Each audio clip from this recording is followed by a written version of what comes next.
Now let's sit over here. Okay. Can we turn that volume? All right. You want me to be here? Okay, either way. Okay. Yeah, we'll do this. That's fine. All right. Nice to meet you, Scott. Nice to I have meet been you. a huge fan for God knows how long, since the '04 cycle. Oh, really, wow. just watching kind of your polling company pretty much hit it dead on every election. I think there was only one election that was kind of, it was 2016? No, I think you nailed the popular. 12 was 12. right. We That's had it. the electoral college right, but we're a couple points off on the Yeah. national popular vote. But what was really great was after 12, you refined your process, and I think you've hit each election dead on for the last. And to be clear, I've left my old company, Okay. so I poll on my own. But yes, we've had very good. Yes, great track record. So first of all, I think the biggest question is, can you pass me my sheet over there? Yeah, is Trafalgar and Barris have had probably the best success in polling. And along with you, but they actually go to the specific state polls, and you kind of do kind of the national outlook and all these issues like you talked about on stage. Why does the mainstream media not, publicize your work and their work as much? Well, first off, polls, people always think polls that they agree with are brilliant and polls they disagree with are horrible. That's just part of life. I literally had candidates back in the 2004, 2006 cycle when I was doing a lot of Senate polls. I had candidates who early in the year when I would show a bad poll for them say, oh, he's terrible. And then later in the year when I showed them catching up, they said he's brilliant. So that's just part of it. Right.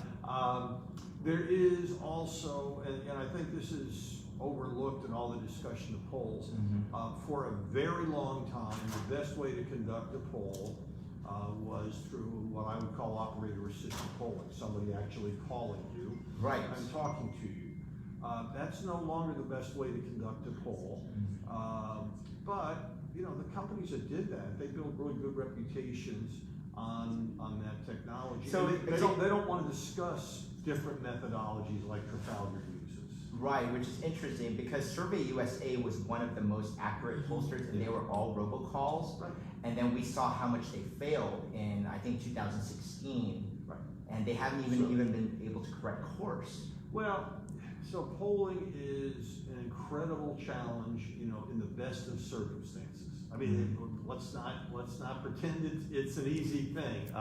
Theory's easy. Call 1,000 people at random and you get a good result. Back when I started polling in the late 80s, we thought the biggest technology problem was people started to get answering machines that were screening calls. We've also seen differences in the electorate. One of the big challenges for pollsters today, and this wouldn't have been the case 30 years ago, is rural counties, the smallest counties in America, very heavily pro-Trump, very heavily Republican. They're just harder to reach. If you live in a small rural county, you're more likely to be outside. You're more likely to have different sorts of activities. And so we make a special effort to reach those counties, which if you don't, you won't get those voices. We also make a special effort to reach people without a college degree, because they take surveys less than people. The people who take the most surveys are those with a postgraduate degree. Next most are people with a bachelor's degree. And obviously education and geography have been big issues. And again, 30 years ago, we had to correct for those things a little bit, but now it's much more of a challenge. So with all these different methodologies going on, some like you, and I'm assuming Trafalgar and Barris do the same thing where they try to capture that shy Trump vote, while others aren't doing it. Does that affect the whole overall? Because a lot of us look at real clear politics like their average, and I know Rasmussen gets well, if you went to the Real Clear average for 2020, and you took out all the operator-assisted polls, which were basically the big media polls, you would find out the average was pretty close. Okay. It's those few polls that really skewed it, and they had a big role because they're done by ABC, they're done by the Washington Post, they're done by New York Times, and so they're the ones that get all the play, and that's why I remember Charlie Cook, the famous prognosticator, was talking about it's going to be a double-digit blowout because he was looking at those polls alone because he doesn't trust anything else. So okay, but if you were to go back and take out the operator-assisted polls, you'd see the numbers weren't so bad. And I should also point out that if you went back into 2016, you would find out the polling numbers weren't all that bad. It was the analysis that was bad. The national popular vote, the average was Hillary by 3. She won by 2 in the national popular vote. Right. The 3 states that shocked everybody in 2016. Pennsylvania, Wisconsin, Michigan. Yep. And you know what? In Pennsylvania and Michigan, the last poll in both states showed Trump ahead. Right. And both of the averages were toss-ups. Wisconsin was a miss because nobody was even. No one even saw that. That's yes. right. But really, if people had looked at the numbers, they would have seen something. Now, I was in the Fox green room on the morning of the election of 2016, and all the discussion was sort of, now Hillary's up by 3 in the polling average. Most people in the room thought she would win by 5 or 6 because they'd say there's a margin of error, and then a few people were saying no, they're missing it. She's going to win by 8, 9, 10 points. Yes. Nobody thought about the margin of error going in the other direction. To Real Clear Politics credit, though, as far as the state electoral vote goes, they showed a close tie. It was like 272 to 265 or something like that. So that was, pretty close. In Real Clear, one of the things I love about their averages and the way they approach things, they, if you actually take out their their no toss-up map, they put a lot of states in the toss-up category, which is essential. An example I love to cite because it worked out well for me, but in 2020, I did a lot of polling in Utah in the Burgess-Owens race for Congress. And about 3 weeks out, I showed Owens down by 4, and by all the media coverage, you would have thought it was getting worse. I guess about a week or a few days before the election, I found him up by 1 point, which he was gracious enough to win by 1 point to make me look good. But realistically, as much as I would like to say, oh, I got that one perfect, the idea of using a poll with a 3-point margin of error to pick a 1-point race is stupid. I went and said, my numbers say 1 point for Burgess-Owens. Here's 2 different turnout models. One turnout model, a little better for the D's, would show Owens losing. Another turnout would show, and I think that's a more honest way of looking at it, being a little less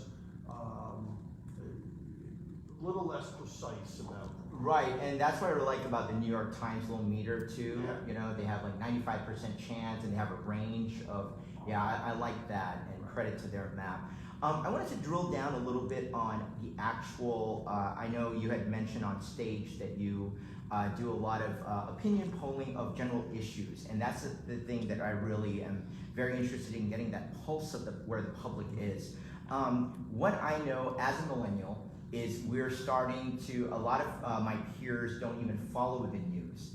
And so I think, in the past where there's this beltway mentality that every event will move the polls or public opinion, while I've learned to take more of a long-term view at where the electorate has settled, and that there could be delayed reaction to certain news stories, like gas prices, for example. I think there's a delayed drip that's made those Biden approval numbers sink in the last few weeks. Can you speak a little to that, about the people that don't follow the news? Well, first of all, that's the vast majority.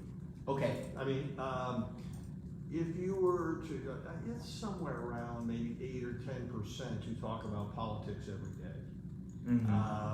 These are people who live and breathe it. And one of the problems it creates, so think about this.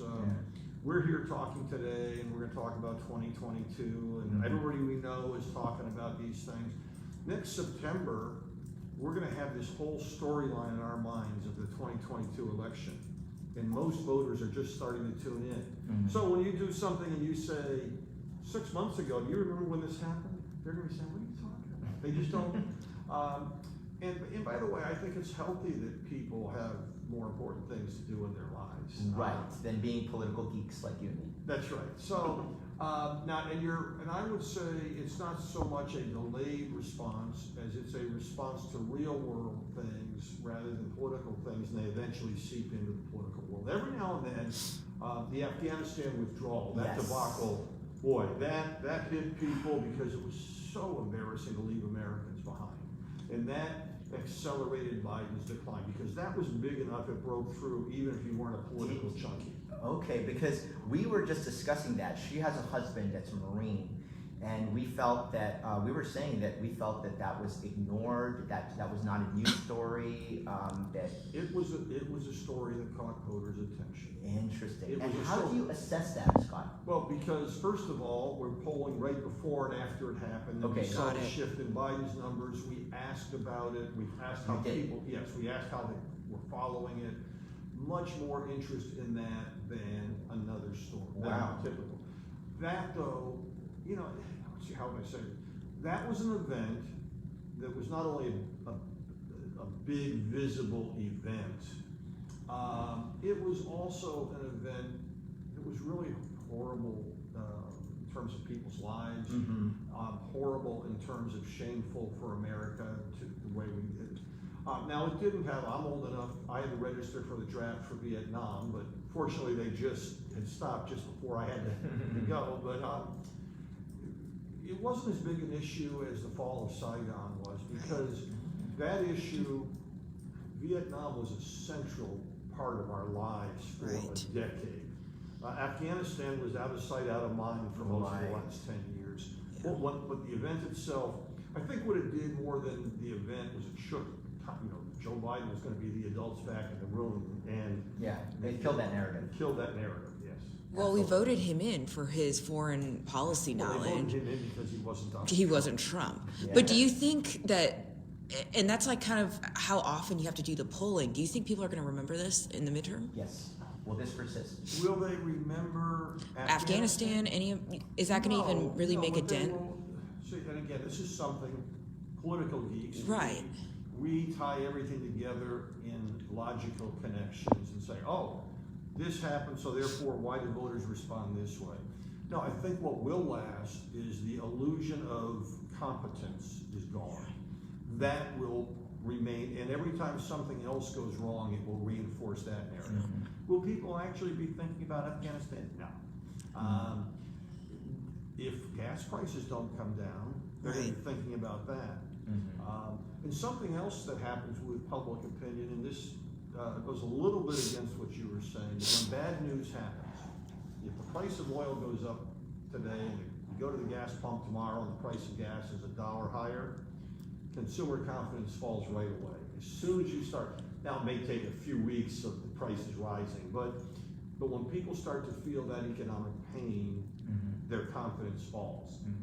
If the price goes up $1 today and comes back down $1 the next day, it will take about 6 months before people's confidence recovers. Oh, wow. Because they're waiting for the other shoe to drop. They're sitting there thinking, oh yeah, well it's down today, but I remember just last week it was whatever, and they're just, which by the way isn't a bad thing again, being a little cautious.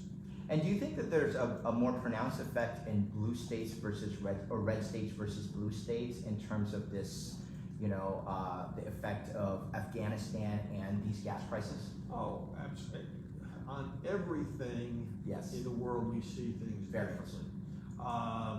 And look, there are Republicans and Democrats in all these red and blue states, so we're talking about marginal differences. But yes, the impact, the dialogue, the discussion is much different. The events that people focus on are much different. So that's part of it.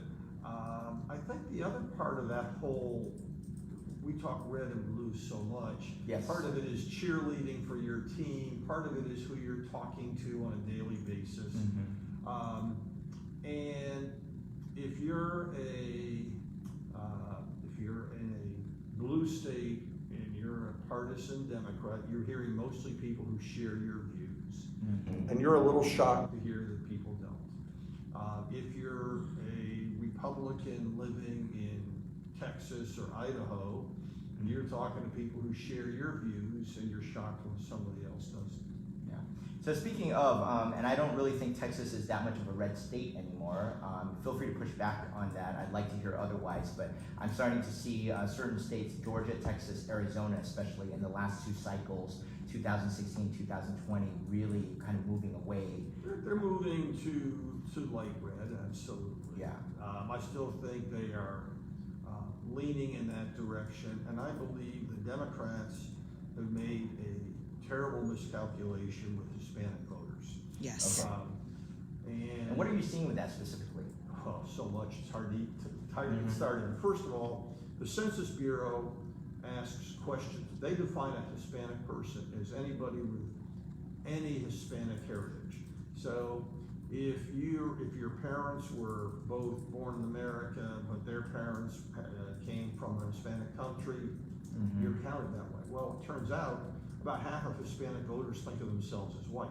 They don't think of themselves, Especially in West Texas, South Texas. it really depends on if you live in a community which is a heavily Hispanic community that has strong ties to new immigrants coming in, you're more likely to see yourself as Hispanic. Yeah. If you move out into different parts of the country, you're going to see that different. If you had both parents born, if you're a Hispanic person and you had both of your parents born in the U.S., you're very likely, you're more likely to be a Republican than a Democrat. Absolutely. Now, what does that mean in terms of the Hispanic vote? Well, first of all, the fact that Donald Trump did fairly well among that group is partly attributable to the fact they don't think of themselves as Hispanic. Next biggest thing we're seeing, Democrats want to present this notion of persons of color, that we all have the same, everybody is a person of color. That's right, you guys should be aggrieved about being oppressed. And I apologize for oppressing. No, we're white adjacent. We're white adjacent now, Okay, so it's good. okay. It's good. Because of CRT, yeah. Okay. But that's just not true. That is not a coalition that exists in the real world. And when you appeal to an Hispanic voter who thinks they're white and who's trying to make their life in America, then you say you should be fighting for civil rights because it doesn't connect in any way, shape, or form. And what we've lost in that narrative is there have always been divisions in America. They're just divisions we don't recognize. That's right. In the 20th century, people from Poland, people from Italy, people from Ireland, they were not considered white. Jews were not acceptable. If you go back to the 19th century, and actually through much of the 20th, Catholics were not acceptable. My grandparents, Catholic, married an Episcopalian, they were disowned by both families for a decade. So that's, you can go all the way back to the first Continental Congress. So not the second that declared our independence, but the very first one. 13 colonies come together, and because of the time they were in and the beliefs, they all agreed we should open the session with a prayer. Then they had a vicious debate about who should pray. Because the Anglicans in Virginia didn't want the Puritans from New England, who didn't want the Quakers from Pennsylvania, who didn't want the Catholics from Maryland. And we looking back historically would say, oh, they were all a bunch of religious white men. That's not the way they saw it. They had different fights. Now we have a situation where about 1 out of every 5 marriages is mixed across racial and ethnic lines. That's huge. About 10% of voters, plus or minus, clearly can't claim, some kind of ethnic mix in their heritage. And a large number of these people identify and consider as a part of their heritage being an American. Yes. It's almost a post-racial world now, I think, is what's going on. Statistically, that's almost true. Yes. Not quite there yet, but... Right. But it's true to the degree, and it's not people assimilating into white culture. It's people assimilating into a mainstream American culture that believes in our founding ideals. The one segment of the population that is not doing that today is still the Black community. And there's an historic issue there that has not, it's come a long way since the 60s, but it still has not been resolved in a way that we know how to deal with it.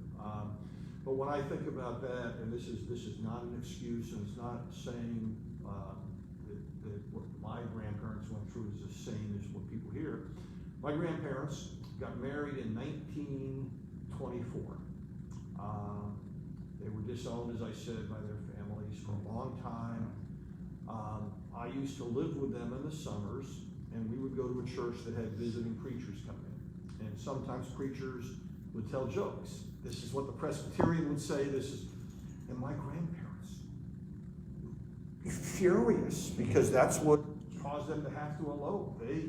It's like, those are not funny jokes, we're all Christians, don't go there. Now, if I hear today a pastor tell a joke like that, I have that same feeling. And this is almost 100 years. We're 97 years after my grandparents had that experience. And I believe it's not a good answer, it's not a nice answer, but I believe we need to allow time before we really hit that post-racial war. Absolutely, we're yes. getting there. It will work itself out. I think here in California, we're so much further ahead. That's why we were both involved with the Prop 16 campaign, which was the affirmative action. And we defeated it with 1/17 of the budget that the other side had, 57 to 43. So it was a pretty big victory at the end of the day with very little money. So, and then my final question to you is a lot of I see in a lot of Republican politics or conservative politics, they don't look at data. Like, I'm a big data geek. And I'm shocked at how much, decisions on financial spending, which is the other guy that spoke on the stage. Yep. Yeah, and they don't follow and they don't poll. I know polling's expensive, but what are your thoughts around that? And how can we make polling and what you do more accessible to like city council candidates, to state houses? So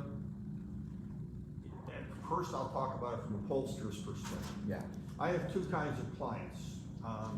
Some clients who I tell them news they don't want to hear, and they don't want to talk about it. And within 6 months or so, they're not my client anymore. Because, and their rationale is, well, no, I know your polling says this, but I was just talking to all these people, and they disagree with it. Okay, but the people you're hanging out with are probably not a representative sample. But they are so committed to what they are, they're not numbers people. They have an emotional reaction. And by the way, a subset of that, and I kind of hinted at it in the talk today. Some people really feel strongly about a particular part of an issue, and when I say that's not something you should talk about, you should talk about this if you want to achieve this. Right. They don't want to do that. They want to fight and win on the issue that is there. Yeah. So the other kind of clients are the clients who say, wow, I'm surprised at that. I don't like it. How do I address it? I poke fun at Steve Moore all the time. I've known him since the 80s, so I can do that. But he'll say, I can't believe that voters think that. But Steve also recognizes, okay, if that's the way we've got to address it, you do that.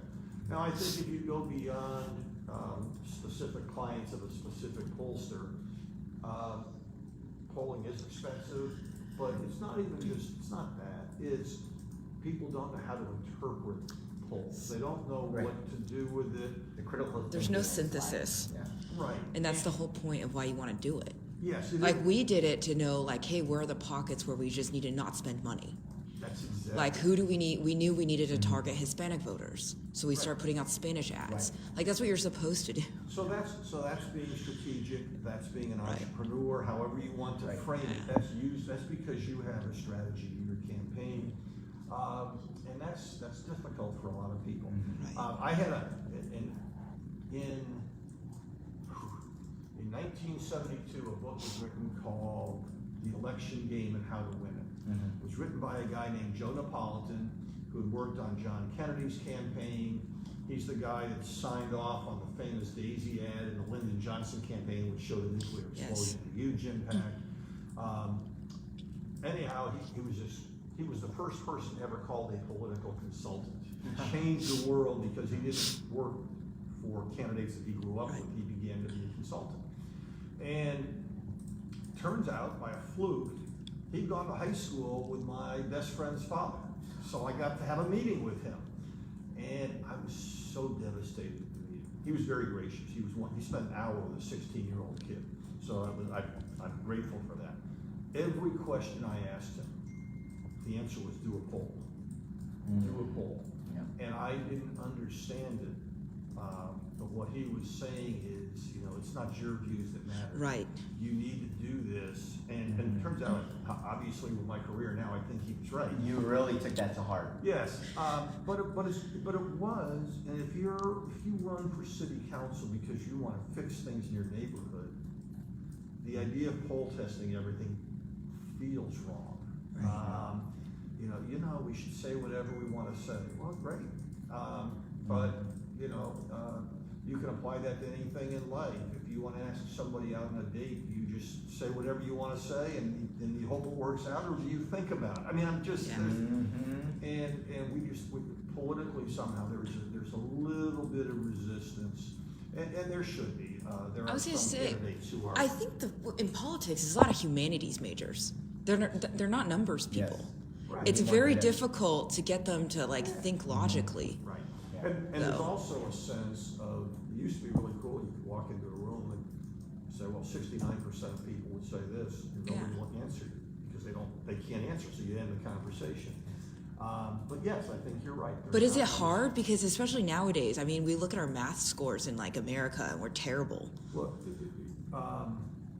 were you there for the talk today? Yeah. Okay, so I gave the example of, I could ask you to live according to these Bible verses. Yes. And nobody has a clue what you're talking about. Yes. Or you could say this story that Yes. everybody would know. If you're a pollster, your job is not to give people numbers. It's to explain it in terms they can understand. Right. Got it. And it's hard work because, first of all, you have to ask questions to understand the public mood. Yeah. Then, once you've done that, you have to think about what does it really mean? What am I getting out of this? And then you have to find a way to accurately translate it to a political person who may not be comfortable. Real specific example in the last few months, Joe Biden gives a speech on vaccine mandates. Yeah. I polled right afterwards. 54% of voters said they liked it. They supported it. Wow. But I also asked how they thought the mandates should be handled. Only 21% said by the federal government. Oh. Right. A majority said either by companies themselves or by individuals. So what do you read into that? Well, people want others to be vaccinated. They think vaccination's a good thing. So I kind of like the mandate idea, but I'm not really sure that's the right thing. So I began to probe a little more, and you know what? Yeah, people say they like mandates, but if it would help ease the supply chain crisis, we should pull back on mandates. Oh, and if it would help keep firefighters and healthcare workers and police officers, well, then let's eat. So it's a very Got it. soft Nuance. Yeah, and that's Yeah. hard. By the way, not only do humanities people have a hard time with numbers, Yeah. numbers people have a hard time. With humanities. Yeah. Yep. So anyhow. Well, thank you for your No, time. thank you Scott. so It's been much. a pleasure, and I love a quick Stay right picture. here. Okay. Yeah. Right here. So I love a quick picture with Yeah. you, my man. Sure. You're my hero. Oh yeah, no, he's obsessed. Better Hello heroes, to you. Got it. Thank you All so right. much. Thank Can I you. get one And we'll more be slide? soon. Sure. Can we stay in touch with you? Yeah, have I a- have a card. Yeah, sorry, I ran out of You're mine, always but I'm gonna reading, send you.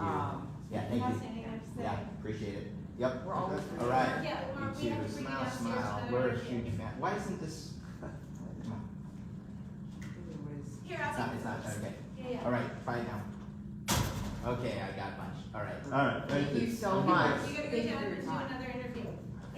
Yes. Adam is downstairs. Adam's downstairs? Oh, he's All right. downstairs? Okay. Yeah, it's 3. Meant to be. Yeah. Thank you.